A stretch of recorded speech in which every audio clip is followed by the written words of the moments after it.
Dobar dan, mi smo ovde došli da tragom vesti iz politike da životinje ovde danima već nemaju vode i da čuli smo da je vojska dovozila do 11, odnosno 2 dana već životinje nemaju vode. Usput, kola smo ostavili na tamo putokazu kod Rakoša i doneli nešto malo vode, ali smo došli da vidimo situaciju. Pa nam vi kažete šta se dešava ovde?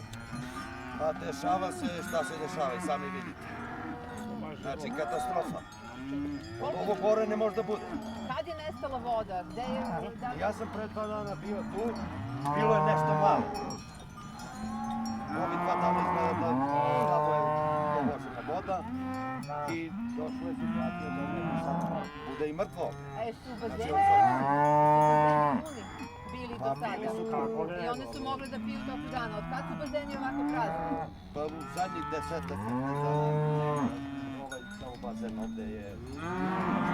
Inače su svi Ali bilo je uredno.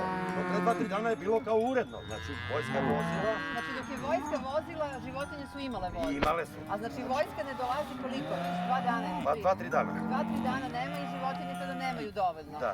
Mi smo videli životinje po šumi kako šetaju, one očigledno i tamo traže vodu. A to je samo možda četvrti deo ovde. A gde su ostale životinje? Pa, Ko zna? baš. Aha. A one tamo isto nemaju nikakvu vodu. Jedini izvor je tu. Jedini izvor je ovaj. Znači, i bruka i sramota je da dozvolimo ovo stanje da A dođe. kažete mi, je li već...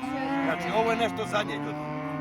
Jeste odakle? Mi ceo dan popravljamo kamion dole. Znači, bilo bi malo... Kad je kamion krenuo ovaj? Mislim da sad krenuli... Kamion je jutro skrenuo i znači od 2-3 ture malo bi drugačija situacija bila, ali lepo sam popravio kamion. Odakle ide ovaj kamion koji smo sad došli? Odakle je on vodio? Kamion, čovek iz Koslovac, ja sam iz Malih Krčime, znači mi skupljamo pare i plaćamo. Ovo su vaši privatni kamioni koji vi šaljete? Jeste, znači vojska nije okrenula leđa, mi gađani- mora se snalazimo. Pa ja sam dobila... Znači nemamo drugi izbor.